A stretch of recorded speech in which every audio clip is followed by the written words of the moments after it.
Recently, I hosted a Portal 2 hammer mapping competition on my Discord. In this video, I'll be going through each of the maps and giving my ranking and review of each map. But first, I'll explain them brief. Most competitions focus on either well-executed aesthetics or clever puzzle mechanics, often a mixture of both. My focus was neither. I find that my favourite maps and mods aren't just the ones that provide those things, but the ones that take you on a story. It's what makes a map series like Designed for Danger or 12 Angry Tests so popular. They might not have the best visuals or gameplay necessarily, but the story gives them character, and character is what the broader audiences really crave. I explored this with my Portal Plus series. I could have just made a bunch of disconnected maps with each aesthetic to practice map making, but instead I chose to have a storyline throughout my maps. It was a simple enough story, mostly just following Portal 2's story, but doing this still provides an important lesson in game design, not just to think as an artist, but to think as a director and a storyteller, skills which can greatly improve any map or mod. I knew my competition should be targeted at beginners. My channel does attract a lot of beginner mappers due to my tutorial videos, so my competition should reflect that. So I decided to use the competition to force these mappers to practice these storytelling skills. The brief can be summarised as this. The mappers must create a map set in overgrown aperture. It can be set in or outside the testing track, or optionally both. Wheatley must be present within the map, and the map needs to feature a form of narrative, whether a complex, highly integrated narrative, or a much simpler narrative that plays a smaller role in the map. And all mappers had 2 months to work on this. And given that they're mostly beginner mappers, some of which have never made an overgrown map before, I am quite proud of what they've achieved. Now I'll begin reviewing each map in order of my ranking, so the winner of the competition will be revealed at the end of the video. In 6th place we have Detour by Sage. In Detour we start off in a concrete behind the scenes style hallway. We're already holding Wheatley as he immediately sets up the story, so it's been made clear from the beginning that we're going to go through her chamber at some point. The room contains a flickering light entity. It's a standard light entity that has a custom appearance set. Generally you don't want to do this as it can cause a variety of issues on both brushes and models, and as seen here it does cause strange lighting on the door model. Generally if you want flickering lights you want it extremely controlled. Take this example here in this map I made for Frostbite. The light doesn't constantly flicker, but occasionally it will toggle on and off in rapid succession. This isn't done just with the standard light entity, this uses 2 light spots and an NV light sprite.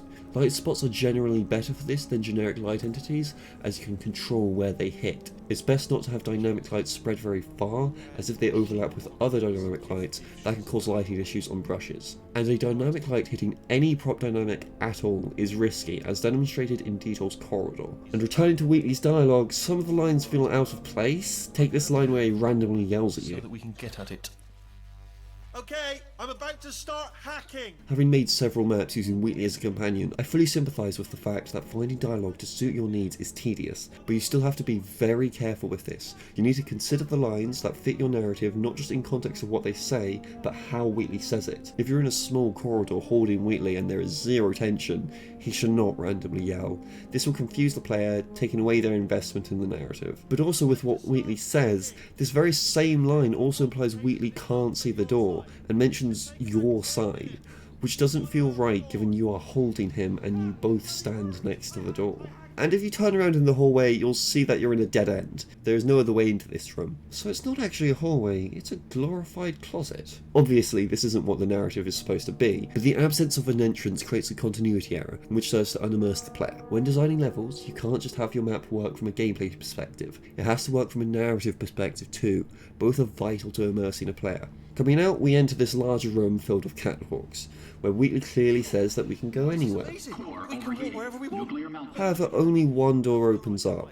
Approach the others and they remain shut, which is again an example of a conflict between what Wheatley says and the reality of the map, and spending time going to these doors just wastes time. Whilst it's a good idea to feature visible alternative paths, as that helps to make aperture feel much larger, it would be much better for these areas to be inaccessible, either due to a closed gate or a collapsed catwalk. Throughout the whole map, you're able to drop Wheatley whenever you please, meaning in this catwalk room you can throw him over the edge, which will soft lock the map. The map has tried to do some clipping around the catwalks to avoid this, which it is a good idea to use clipping around catwalks to prevent players throwing themselves off. For Wheatley, you can simply enable and disable dropping during situations like this, so the player can't get rid of Wheatley at all. And on the visual design of the room, the brief calls for an overgrown Decrepit style, which to the mapper's credit is present later on, but this room appears pristine. Of course, there isn't much present in the room for me to base this off of, given how bare bones it feels, but the catwalks are all connected. No destroyed walls are present. The closest we get is this flickering light. But commenting further on what's here, the black colour floor and ceiling are very obvious.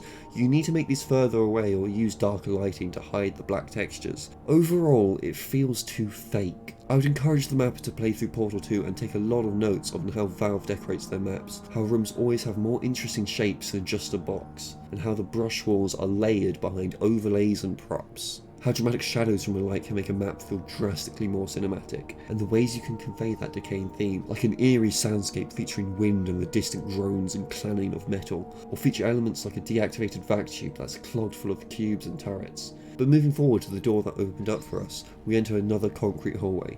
The map includes an airlock, which is interesting as airlocks are usually used at the end or starts of maps, or just to open or close an area portal. Now, obviously this is neither the start or the end of the map, and the mapper does not use area portals, which itself is a flaw, but regardless. Its inclusion here seems to be just to pad time. Also, there are various softlocks through throwing Wheatley behind a door while it's closing. Again, could be easily solved by making it so you can't drop Wheatley. Passing the airlock, we reach a collapsed floor, presumably the Detour the map is named after, and our first evidence of a damaged aperture. Clipping has been set up to make crossing the gap impossible, which is a good start. However, we can still throw Wheatley across and softlock the map, and as portal surfaces have been used, we can portal up to there later on in the map, as there are no fizzlers between here and the orange portal. Up there we can see the door doesn't open anyway, and also we get stuck on an obvious invisible wall, which is also immersion breaking. Admittedly here it is not intended for the player to reach the wall from this direction, but it is nevertheless reachable, and it is extremely immersion breaking when the player can touch it with no clear obstacle blocking the player. Following the detour, we end up in a dark chamber. So there is some good, some bad here. The way to go is indicated to us through moving panels and the bright contrast from the core plug model. Indicating the way forward through visual cues is a big part of level design, and to the mapper's credit they have tried to do that here.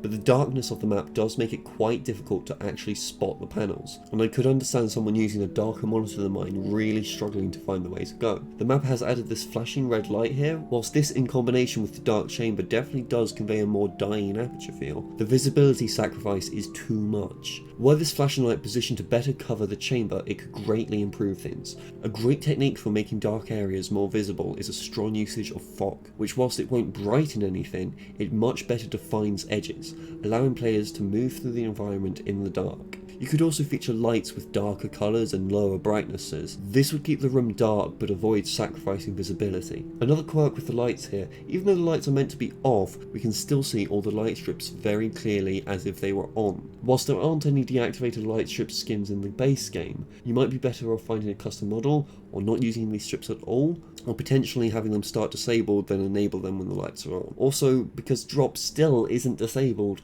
we can throw Wheatley into the water and softlock the map. Next we plug Wheatley into the plug, and it all seems to work correctly, which is neat. I know this stuff isn't easy to set up for beginners, so it's nice to see they managed that. They even included a flashing effect with the use of an NV fade for when the lights turn on, which is a really nice touch even if small. The chamber is now powered up and we are welcomed by the announcer, but I will note that given the orange portal turns on and all the buttons work before you plug Wheatley in, that means you can skip this sequence and beat the puzzle without plugging Wheatley in. This is another thing that could be fixed were drop disabled on Wheatley, and of course these buttons and portals should just be turned off or locked until the power is back on. But commenting on the decoration in this room, it feels like plants have been completely underutilised given the theme should be overgrown. There are nice examples of plants like these plants hanging off the edge near the water, but another problem with the plants is that there isn't any skylight, so there shouldn't be plants in this room to begin with. And the geometry of this room feels very blocky, partly due to being tied to the 128 by 128 grid, much like PTI. On the walls we can see various vertex textures have been used. This is a common beginner mistake. Basically, some textures have a variant known as a vertex texture, which you should never use. They use different lighting to regular textures and will cause visual glitches, such as the flickering that can be seen here in this map. Even if limited detailing has been thought about throughout the chamber, the ceiling, walls and floors all have some unique details, although lots of areas remain untouched, and various continuity issues with debris like rubble on the floor with no clear source, or a destroyed ceiling or wall with no rubble on the floor, And looking at the water, the reflections aren't set up properly, so we can't see any of the models in the water. This is a pretty simple fix, you just have to enable fast reflections in the prop, and it will render in the water reflections. The puzzle itself is slightly unclear, mainly due to the absence of any ant lines, but there is a basic puzzle present. I feel some features never got fully implemented, as this Q button seems to do nothing. The end is a timed exit door, which is generally not a good idea. It's usually best to make it stay open. Some players won't be as quick as others and may struggle with things like this. This map also features a secret room. If you shoot a portal through this window here, and you squeeze through this broken door here, you can find a turret listening to a radio. It's a nice little Easter egg, although it perhaps feels a little too derivative of centripetal. Repeating the map, we enter this final hallway. Another continuity error of having no exit door, or maybe it's just another closet. It features some soft lighting from some screens present, which actually works quite well to signal that this is the final room. Wheatley has a few lines, they are the same regardless of if you bring him or not, because again, you can of course leave him whenever you want, as drop is disabled. And then the map ends. Overall, Detail is very much a beginner's map. I'm sure many mappers start by making stuff like this, but the mapper has experimented with and pulled off a few notable details. They've worked with a simple narrative which many beginners take a long time before tackling. They've achieved some technical elements like the sphere plug and also this linked portal door, which I didn't mention earlier. Not sure why they included it, given the space all seems to work. Perhaps a leftover from another version of the map, but it takes care to set this up and do so in a way that isn't obvious. And the mapper even includes a little Easter egg which gives the map some more character, but due to bare bones visuals and overall atmosphere and a few clunky executions of features, and of course the various soft locks, mainly due to not disabling dropping Wheatley, that's why this map is in 6th place. In 5th place we have Decrepit Labs by Elon. In this map we started in an elevator. Starting as a normal chamber is perfectly allowed in the competition. The last map established a story immediately, this one waits until later. Progressing past the elevator, we enter into a custom hallway before the test. Whilst it's good to see that some time and thought has been put into the entryway, the execution has some flaws. We have some plant life here, although this environment doesn't feel like it can sustain life. Technically, plants can grow under artificial lighting, but this situation is still hard to believe with the lack of any clear source of water, or where this stuff actually came from given how sealed off this area is. Also, the white portal panels don't seem to have any purpose. It's generally best to stick to surfaces the player can't portal on unless they're supposed to. Otherwise, some players could waste time here. Moving forward, we enter into the overgrown chamber. Already you can see this one has a lot of detail put into it, although a few of these props seem to have strange lighting, where they are lit up when they should be in shadow. The first move is quite clear to the player, they must shoot a portal through this broken glass to enter that chamber, but that just created a massive continuity error, as prior to the glass being broken, this chamber would be unbeatable. Often in level design, broken glass is used in very convenient ways that make it necessary for the game to progress. I've done it myself plenty of times. It's ultimately fine to use as long as it doesn't break continuity. But here, back when this chamber was pristine, a test subject would have no way to enter this chamber. A solution could be having the normal way forward blocked by rubble, or more simply by instead of it being broken glass, it could be a grate or a hole in the window. But inside the proper chamber we have a simple puzzle with lasers split into 2 rooms. In the first room we have a laser emitter already powering this catch on the wall, which opens this door. We also have another laser catcher next to this random door frame with the outlines pointing to something in the other room. Hold on, random door frame. This is an impressive mistake to leave in. I would imagine that this room might have been rushed, or some details involving doors might have been added later on, but either way, make sure to carefully look through your map before submitting, and having a few playtesters play your map can be a great way to catch mistakes.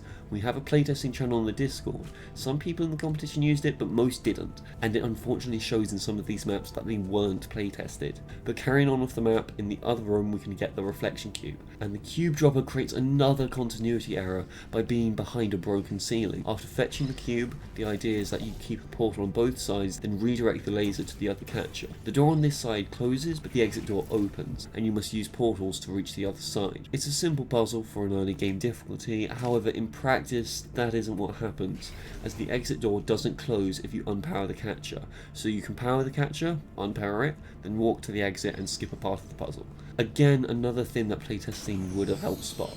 Now onto visuals, I like how the mapper has considered all the walls, floors and ceilings of the area.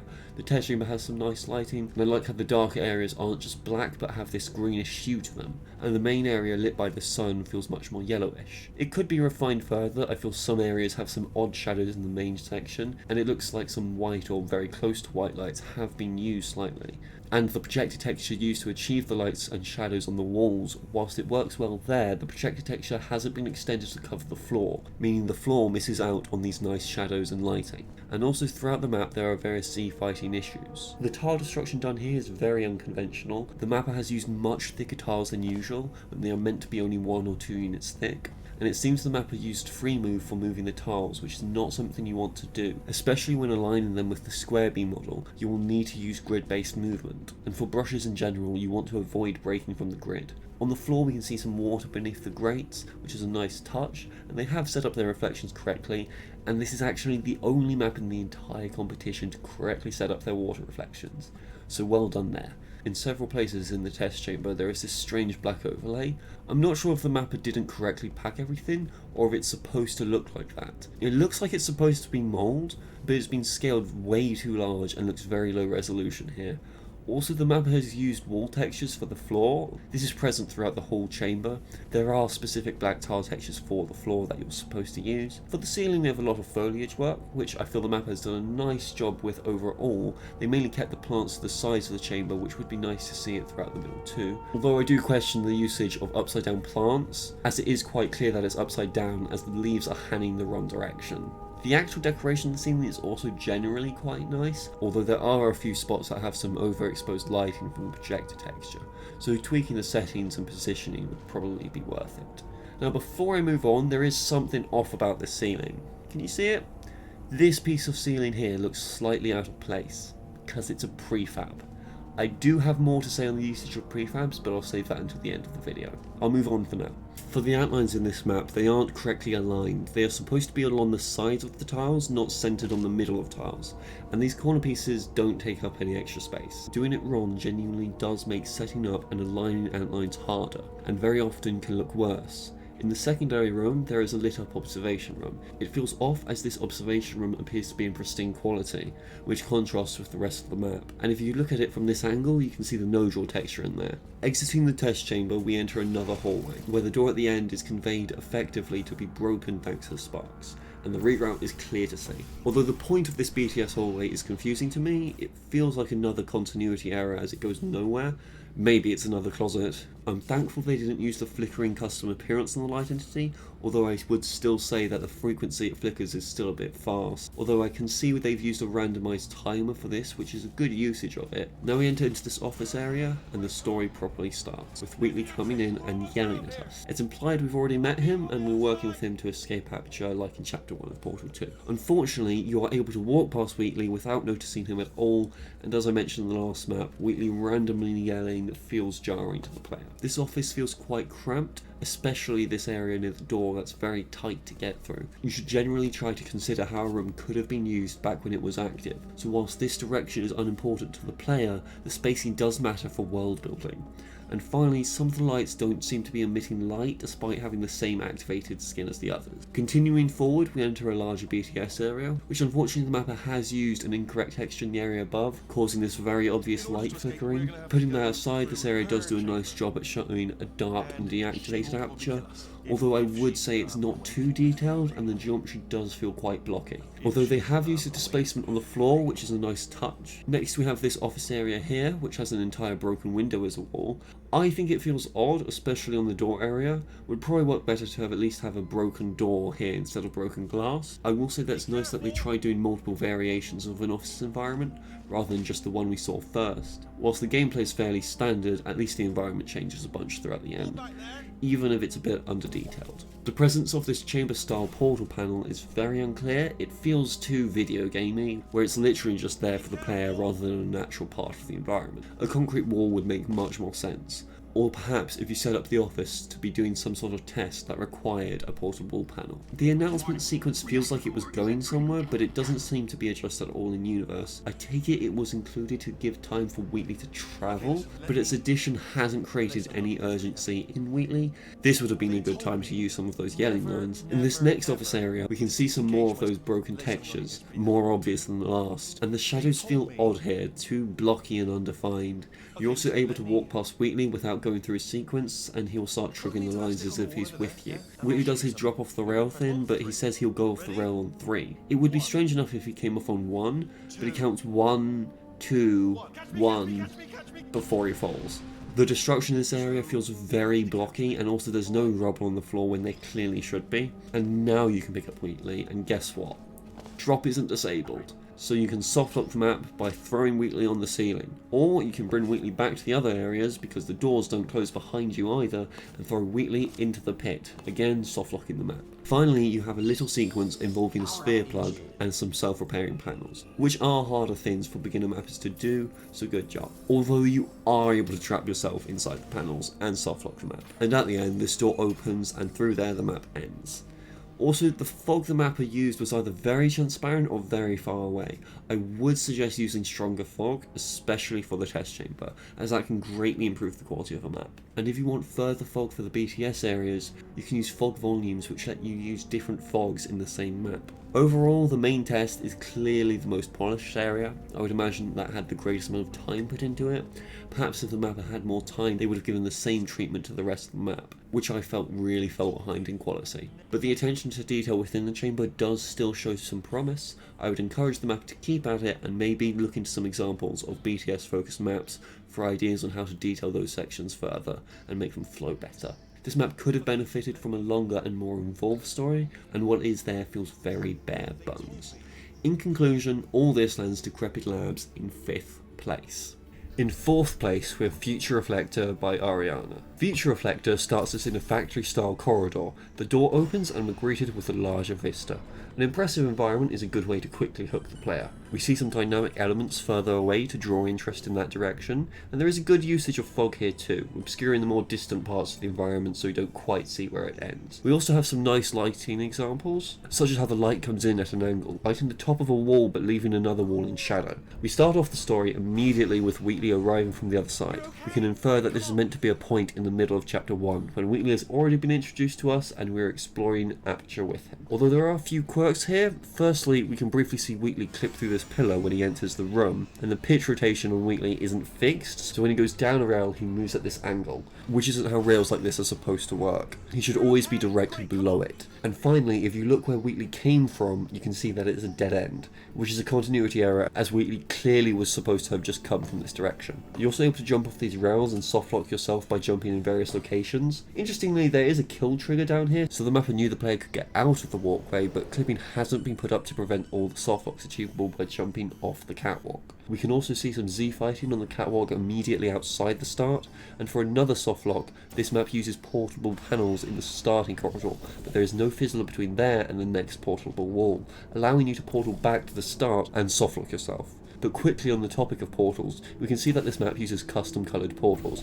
I believe this is done by implementing a third-party mod, and it's a nice touch to make the map more unique, but this has introduced some problems.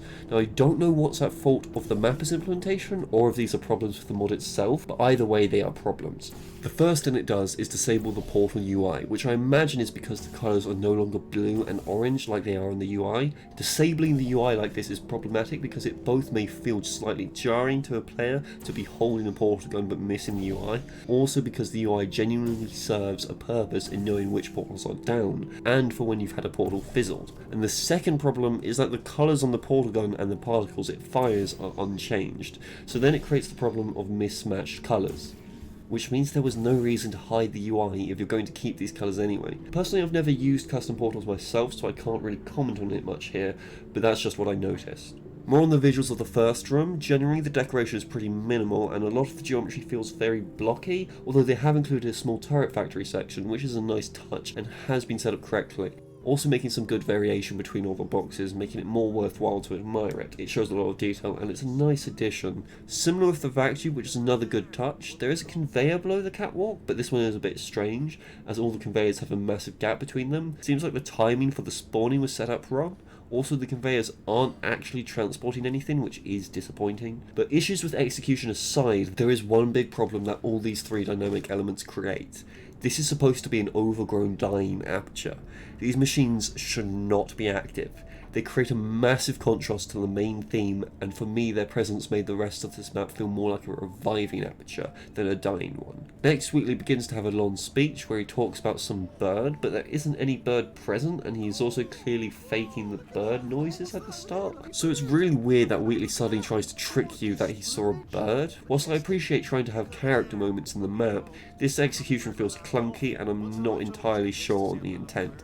If it was supposed to be intentional that Wheatley was faking, in which case why would he do that? Or if it's supposed to be a genuine moment, then different dialogue could have been picked. You could have featured an actual bird or just talked about something completely different. Anyway, after the bird thing, he then implies you're about to enter a test, but you split off for 5 seconds before you meet again. Unless you meant to say that walking is a cognitive gauntlet. Another thing you can do is you can just leave while he is talking. There is nothing stopping you from leaving. He also doesn't react to you leaving, he just continues talking as if you're still there. But continuing forward, we enter some larger concrete hallways. Best thing about them is this collapse section. All the walls, floor and ceiling have been considered when decorating it. Lots of foliage usage with clear access to sunlight. One critique is that it is sort of a hard transition from clean to destroyed. It could have worked better to have a smooth transition, where things become more destroyed before being completely collapsed, rather than the hard transition that it is now.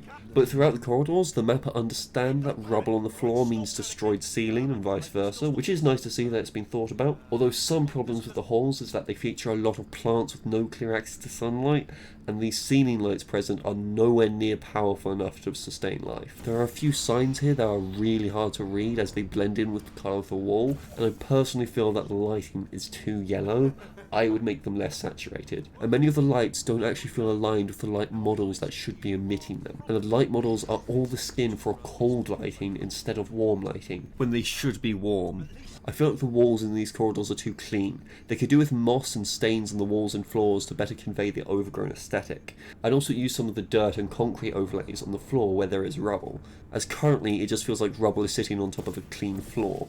And as a whole, these corridors don't really feel like they have a specific theme. The decoration mostly feels like prop spam. Why is there a random whiteboard in the hallway? It feels like you wanted to do a hallway, break room and office all in the same section, when really it's best to narrow that down to one clear theme. Back to Wheatley, who we see immediately after he said bye, we have an odd moment where he randomly yells. I've already explained why this is problematic in the previous entries. We then see Wheatley clip through a wall as we travel further with him, and through the hole for Wheatley we can see a portable wall, but we can't shoot on there.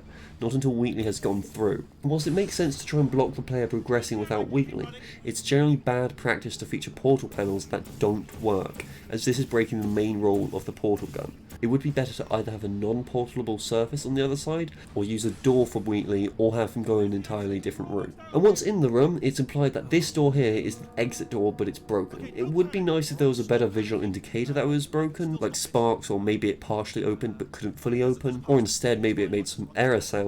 Interesting thing, from this room here you were able to backtrack all the way to just outside the start corridor, because no door shut between here and the start, which is another reason why the Wheatley hole should be different to prevent this. But also this is more so a problem because it means you're not using area portals. And back to Wheatley, the dialogue he says here sounds like it should be tense, but given the fact absolutely nothing is happening, it feels very confusing. When Wheatley reaches the end of the rail, he seems to randomly switch model. It's odd, and I don't know why the map has done this, but we'll return to it in a second. But first I want to point out how they have included the entire hack the password gag from Portal 2. Generally it's not good to replay gags or scenes from Portal 2 in their entirety and force the player to wait through it. The player has done this before and it ends up feeling repetitive and uninspired. Then immediately after that, Wheatley runs through the entire disengage from the rail sequence from Portal 2, which is even longer. Generally when you want Wheatley to disconnect in a workshop map, it's usually better to play one quick line or maybe even no lines at all, and he just falls and asks to be picked up when he's on the floor. So then Wheatley drops off his rail and you need to catch him.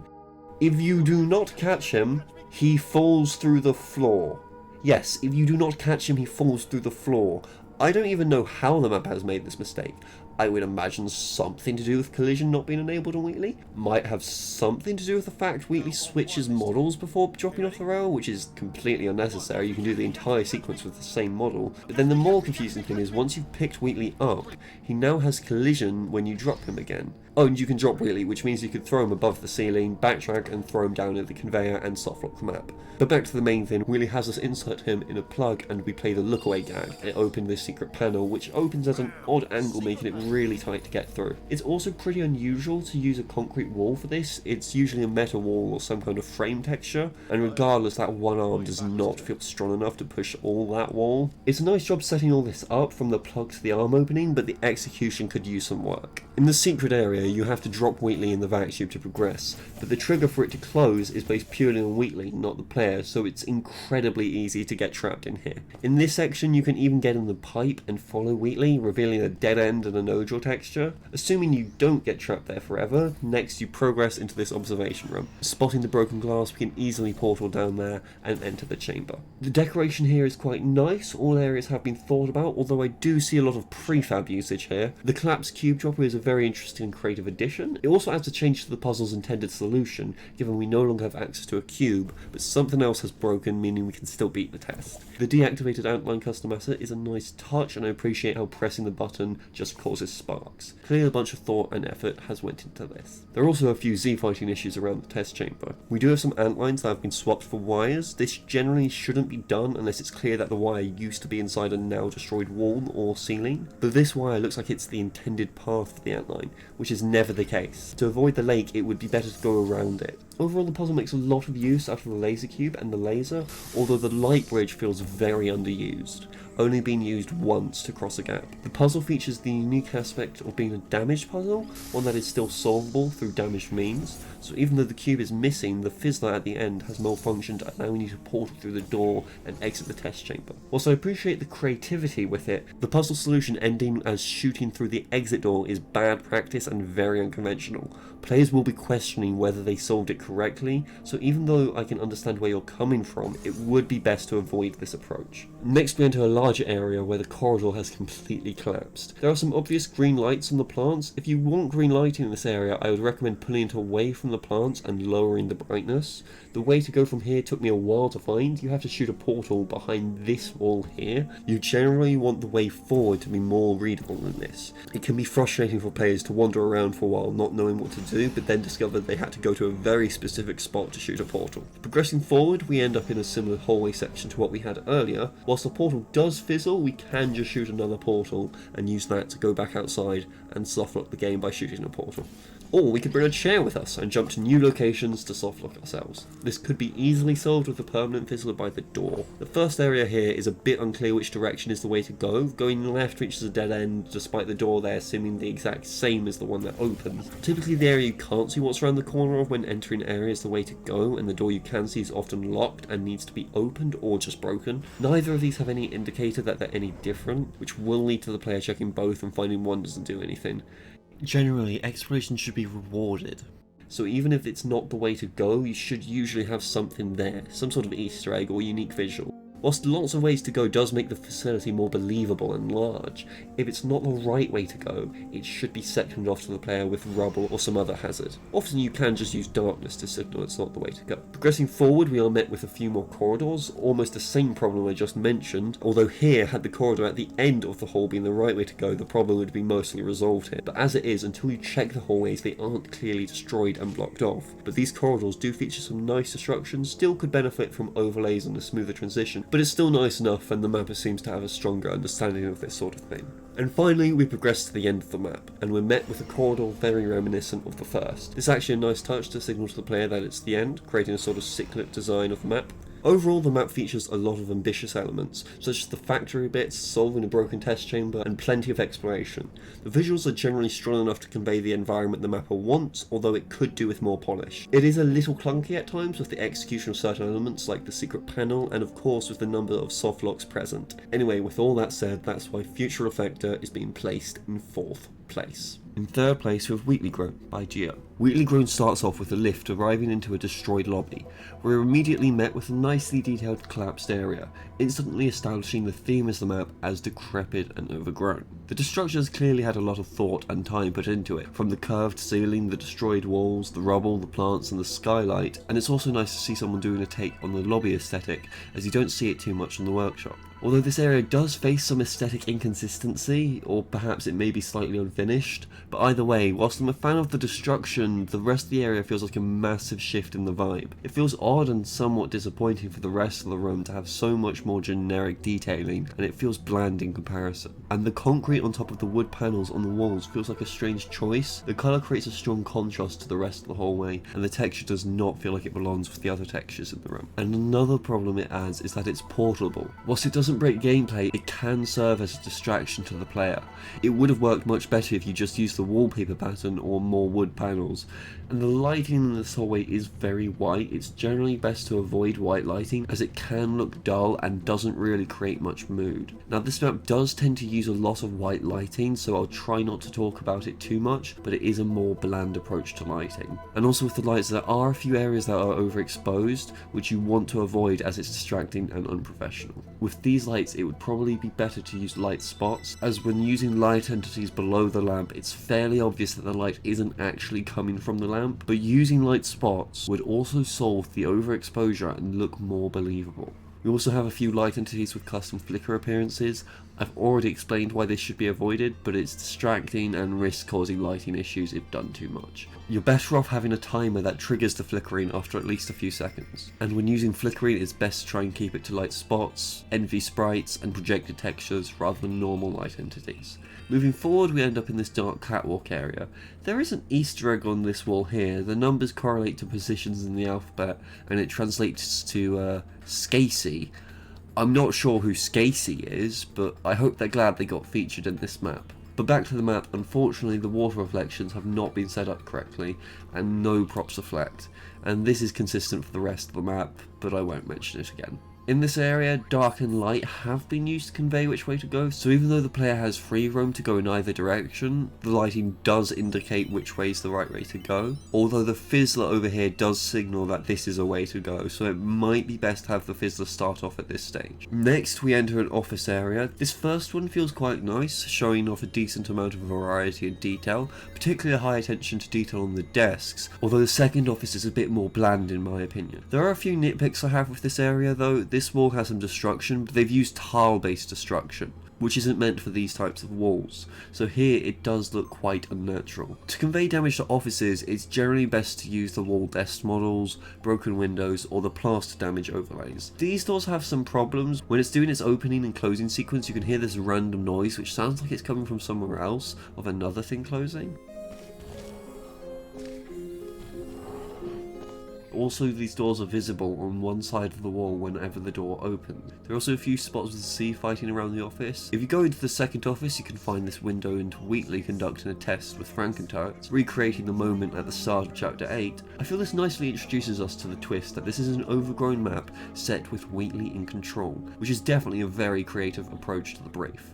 But back to progressing the map, we have to press this button, which I feel the map has made too much effort into making it obvious. The arrow just feels a bit silly, but the point is this button is already bright red, creating a strong contrast to the surrounding environment, which will naturally draw the player's eyes.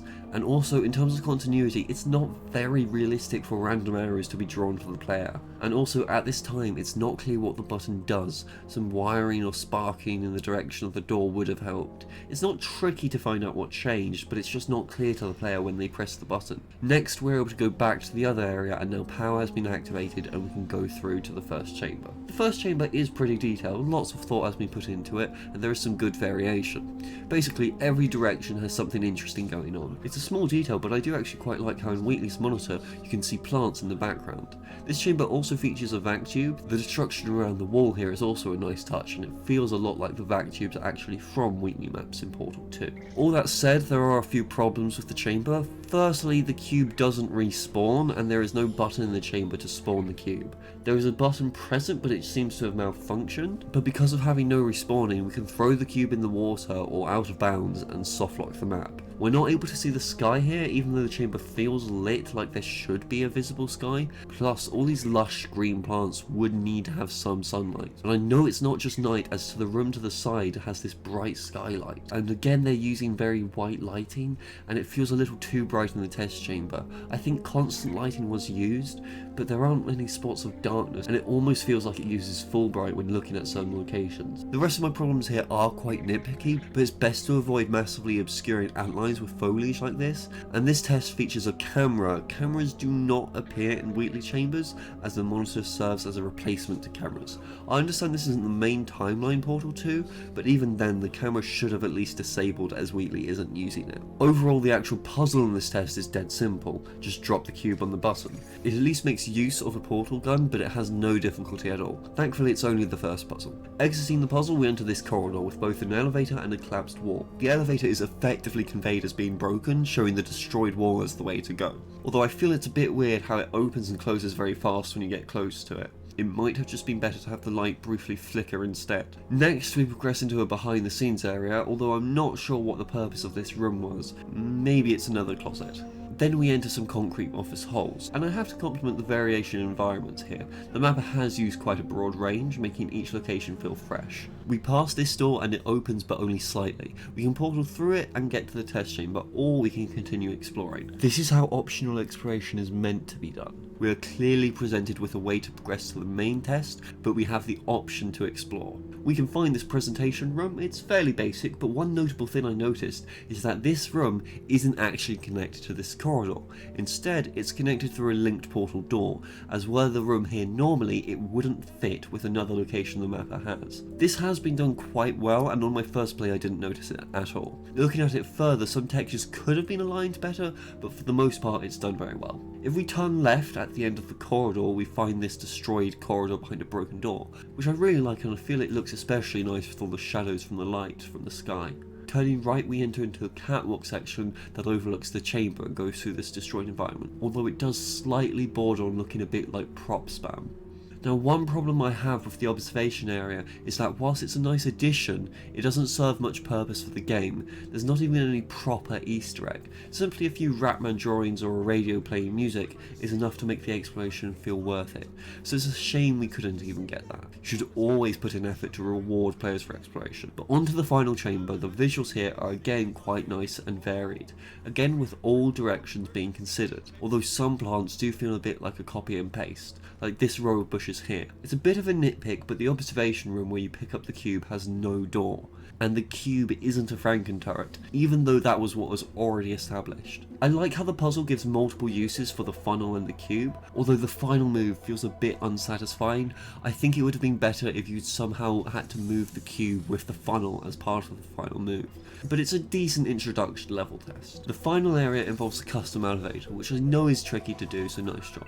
But it feels a little boxy, which feels like a contrast to the more circular models that are used.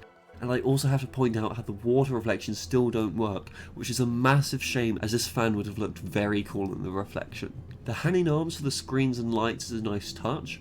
I also quite like the damaged one with the detail of the flickering screen. And finally, we can enter the elevator, although it is pretty easy to get caught in the elevator, which causes some issues. But overall, it's a decent map. There are a few issues like the soft locking, a bit of inconsistent visual quality, and water reflections not working, and the overuse of white lighting, or at least very close to white lighting. But the mapper does show some talent in creating detailed, destroyed environments. They understand guiding the player quite well. It's hard to get stuck in this map, perhaps with the only exception of what the button at the start does. And of course, this map featured the creative idea of combining two different aesthetics, Overgrown and Wheatley, for which they did a nice job with. I would recommend the mapper to look at maps and mods that feature great lighting and aim to maintain the same quality, care and attention for all areas. There is definitely a lot of potential here, especially given this is the mapper's first public map. And with all that said, that's why I'm placing Wheatley Grown in third place. In second place we have Madness by Matam Mingler.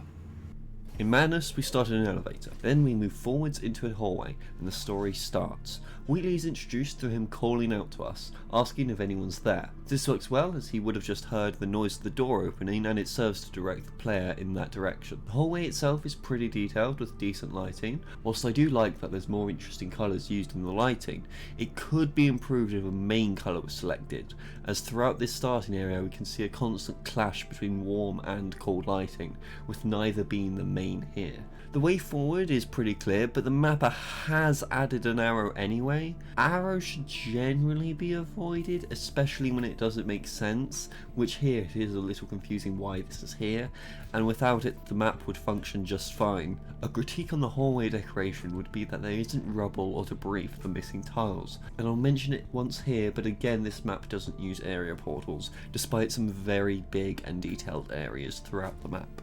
Following the stairs, we meet Wheatley in an observation style room, overlooking a large BTS environment. Wheatley instructs us to press the button by the window. I will also take this time to quickly compliment the usage of Wheatley's dialogue throughout the entire map. It's selected pretty well, he's never unpromptly yelling, and it always fully fits the context. Although one problem is the idle animation selected for Wheatley is the one that doesn't properly work. They're using one of the damaged animations. Usually chapter 1 uses a clean Wheatley, but they've used the damaged variant here for some reason. But regardless, the problem with this one is that when he sparks, he doesn't spark, so he just jitters instead. Although it could be construed that Wheatley's twitching as if he's crazy, so it can work, but it's more likely that this is just using a bugged animation by accident. But moving on, when we press the button, it begins to move a test chamber in the outside area whilst Wheatley gives a short speech, revealing he wants to test you in this timeline. I like how they've done this. It's not just Wheatley rambling, it's not just a chamber slowly moving. They've combined these, which creates much better engagement, and also the speech from Wheatley does convey some important information about the story. Once complete, the button sparks, indicating it's now broken, and the door opens with Wheatley instructing us to go. I would say that the decoration in the big area does feel a bit basic and empty in some areas. It's generally okay for what it is, and they have conveyed a more dark and dying aperture setting. But it could do with a lot more detail and destruction throughout, and at this point we could go into the test, or we could go back into the observation room, take a chair, and jump into the void, soft locking ourselves. This chair can be used in multiple times throughout the map, as there are no fizzlers in the entire map. Nowadays I make all my chairs static anyway, but whenever you include physics objects, make sure they don't introduce problems, and to be safe, include a fizzler and full clipping around areas you don't want a player jumping. But progressing into the chamber, we have a short funnel puzzle in a mostly dark chamber lit by a projector texture outside the test track. I feel this does work well here for a shadowy look, but keeping everything still visible. Not sure why a grate has been included by this funnel. Potentially the mapper knew the player could backtrack as there is no fizzler, but at that point, why not just add a fizzler? It's also possible it was included to force the player to have to make the jump to the fizzler, but whilst it's very doable, it does feel a bit precarious to do. Might work better if the funnel was level with the player. Once reaching the other side, we can leave the chamber. Although by the door there is a beautifully healthy green plant in the very dark room. Once we leave, we enter a short sequence with Wheatley. We can see some damage to the sides of the chamber that looks very tile focused, which is unnatural when it's not used on tile based textures. Next we enter the main chamber. Starting with visuals, I'd say they're pretty strong. There's a lot of variation and detail in the destruction, clearly a lot of thought and time put into it, although I do feel like the lighting is a bit too bright. There aren't really any shadows in the room, and the areas where there is an actual source of light, like a light strip, is equally bright to an area with no light at all.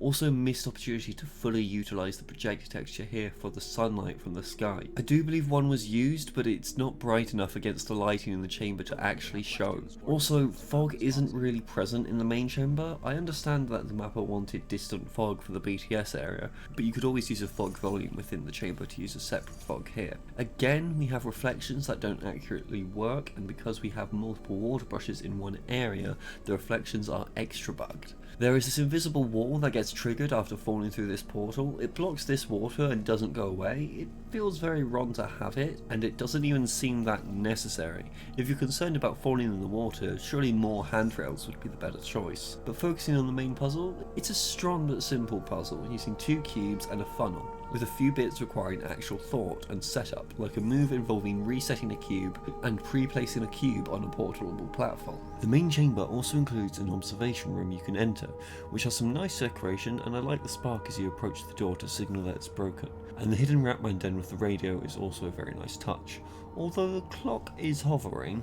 Once finishing the map, we have one last interaction with Wheatley, after which he goes into the wall, although we can still see him just staying still, but moving forward we can reach the elevator and finish the map. Overall, this is a nice map with plenty of examples of good decoration skills. Wheatley has been implemented very well, and lots of thought has been put into each of the cutscenes, which all play out nice. We see a good variety of environments. The shadowy chamber in the start felt like a particularly compelling example, although it was very short-lived. Clearly a lot of care has been put into this, and it did produce a fun map with a lot of character. Whilst lighting did avoid bland colouring, I would still say there is plenty of room for improvement. I would suggest that in future, you try to have your scene focus on a consistent lighting theme, rather than blending multiple colours. It's fine to have highlights and secondary colours, but when they are equally present with the primary is when things risk being too noisy. I would also suggest to not be afraid of utilising darkness within your areas, as I felt they were particularly bright when they didn't have to be. I would also suggest playtest new map more thoroughly to catch things like that chair exploit, but there is definitely a lot of potential as demonstrated here. Now here there was a lot of thought on ranking this one against Wheatley Grown, but I decided that whilst Wheatley Grown perhaps has a more creative setup than this one is ranked higher due to a stronger execution and more consistent quality. So that's why Madness is in second place. In first place we have Wheatley's Wrath by Boycell.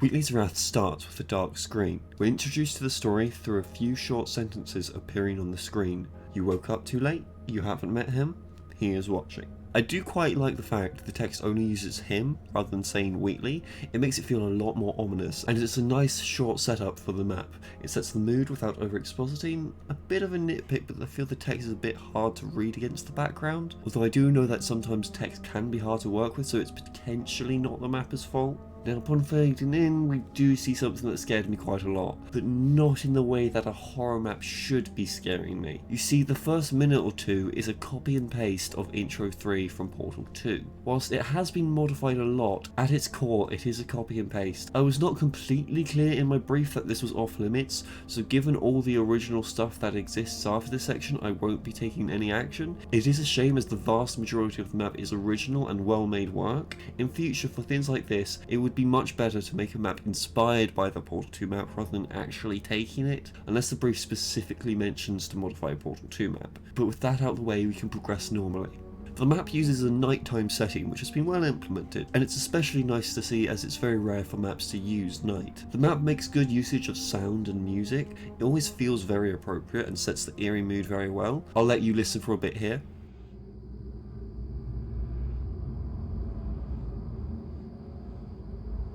From here on we follow this part of the map the same as we do in Portal 2, go to the pedestal, it falls, go to the portal gun, pick it up, and then we progress. One problem I did notice is that this map also doesn't seem to use area portals, which makes 6 for 6, but once we reach the offices, we're in the new section. There is a good usage of furniture to create barricades, stopping us from going back, and then a flashlight activates, which this light does come back later, but its inclusion here makes it feel much more natural and integrated into the map. The office itself is very well decorated, it's well spaced, every area is thought about, although I would question the inclusion of plants given the lack of sunlight, and a bunch of props on the desks are floating, but besides those nitpicks, it's very good work.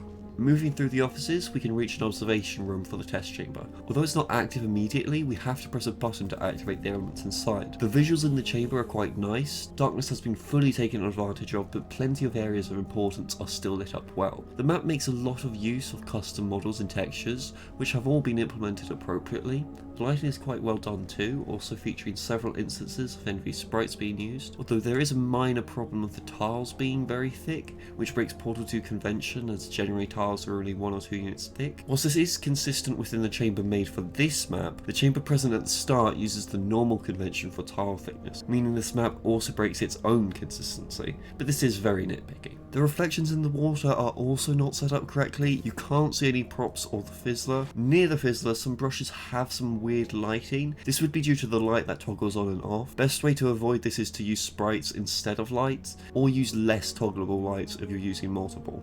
The vacuum dropper is a nice touch. I really like how if you look behind one of the walls you can see Wheatley in the distance watching you. It's a nice touch, and I'm glad to see the map follow through with him actually watching us. Overall, the puzzle itself is a simple but nice laser focused puzzle. It feels well designed and would serve as a strong intro level test. Leaving the test, we enter this collapsed hallway leading into a BTS area. It's very well detailed with plenty of destruction to add to the Decrepit feel, and the lighting throughout this area helps to guide the player where to go. There is a sequence where if you jump on the rusty catwalk there will be a collapse sequence. It's a nice touch, although it does personally feel a bit finicky, as you can basically reach the door but it will still freeze you and break. But if we portal down we can safely enter this office area, which is again well made and this time in a different style, showing lots of variation. Although I question whether these plants should be this healthy, and also this computer here does not have any collision. Portaling across, we end up here, with this displacement on the floor here, which feels it could have been made with a higher subdivision level, as this feels a bit too triangular. Also feels like the texture is scaled too large, which makes it look pixely. This light uses a flickering custom appearance, which causes the issue of this door occasionally flashing black from certain angles. Next, we pull this lever, which partially opens the door only for it to spark and break. I think this braking sequence is done very well, snapping the wire and killing the light too. It feels very dynamic and creates a reason to use the portal gun. We go through and we enter this concrete room, with again good detailing among questionable plants. We can also see Wheatley behind this door here, watching us through the gap. It's very nice detail and very subtle. Moving forward we can drop down into this other office section, where we once again need the flashlight. Although this section has the problem of these small white squares around the place. I did discuss this with the mapper when this first got released. The mapper did solve the issue for a lot of the other white squares, but they did seem to miss a few. But the fog and the flashlight are used well here to create a purely in the dark sequence. You progress through a long hallway, and around the middle you find a slightly large office section which helps to break the repetition, which also serves as a landmark for later on when we go back down this hallway. But this next step is to jump over a computer. However, this is a problem, because now you can softlock the map. Because whilst we can jump just fine right now, all the way at the start of the map we had jump disabled, but it got re-enabled when we picked up the portal gun. However, it wasn't picking up the gun that enabled jump, it was standing in this trigger, meaning you could grab the portal gun outside the trigger and continue the map without the ability to jump. And only when reaching here does that become a problem, as you need jumping to progress. But with jump enabled, you can progress past this point and reach the end of the corridor, where you finally meet him properly. Hello! This is the part where I kill you! And then the chase sequence begins, where you must run back through the hallway as Wheatley chases you to kill you. I find it a nice, fun and appropriate way to end the map. Even though only a few lines from Wheatley are used, I felt they were fitting. The constant screaming as he chases you adds a lot to the atmosphere, the blaring alarm and the tense music match as well, and the flashlight switch to coming from him is actually quite a clever decision, as this way you can tell more accurately how far away he is from you without looking. But at the end of the chase you are met with the dead end and die all the same. Overall, this is a high quality map with very few problems, but most notably the softlock, which had more playtesting being done that probably would have been caught. This map shows a great amount of attention to detail and a huge variety of environments, with each location feeling unique and exploration feels rewarding. Story flows well, tension is built well using silence and darkness, and the map shows off a great deal of creativity with what it did with the given brief, turning it into a fully self-contained short story using Wheatley as a villain. My main recommendation to the mapper is to make more, and keep going for these more creative takes on maps, as there is a lot of talent demonstrated here, which with practice can only improve. All that said, that's why Wheatley's Wrath takes first place in the Decrepit Tales competition. So that's the rankings done. Feel free to share your thoughts on these maps and if you agree with my rankings in the comments. But now I want to briefly talk more on what I learned and how I'll be approaching future competitions. Firstly, about prefab usage. Whilst prefabs weren't explicitly banned in this competition, it is still judged on aesthetic quality, and using someone else's work feels unfair to me, and prefab usage for decoration goes against what I want out of my competitions, and that's to force my audience to practice certain elements of mapping. And this competition was specifically overgrown environments and storytelling, and if you're getting someone else to do parts of the environment, that defeats the point. I'm not taking any action for this competition, but with future competitions, decorative prefabs will not be allowed. I'm fine with elevator instances and other logic-based prefabs, the kind of stuff already existing as instances in the files. Now I'm commenting on the usage of prefabs in just my competitions. You can use them as much as you like within your own maps or other competitions that allow them, but in my competitions I would prefer for all decoration to be done by the mapper. I understand not everyone will share my philosophy here, but I hope that you can understand where I'm coming from. And also on the topic of copying things from campaign maps, I will be explicitly banning that from now on unless specified otherwise. But to clarify, I will still allow base game instances involving complex features such as elevators and PTI entities. I'm more referring to purely decorational prefabs with this. A few things most of these entries all need to learn would be using a player proxy to disable drop when holding Wheatley, enabling reflections for props in water, using area portals to optimise your maps, and finally remember that plants need light. I invite any of the mappers from the video to leave a comment talking about their map. If you disagree with any of my points, feel free to share your view, and if there was anything specific about your map you wanted my opinion on but I didn't mention, you can ask me about it. Now this review took a long time to make, so if I do any competitions in the future, I will likely not be doing this level of detail again, especially given this type of video isn't likely to perform that well. So the amount of effort can't be worth doing it every time, but I will be doing more competitions. You can let me know what competitions you'd be interested in seeing, and you can participate yourself by joining the Discord. The link is in the description. But that's all from me. See ya.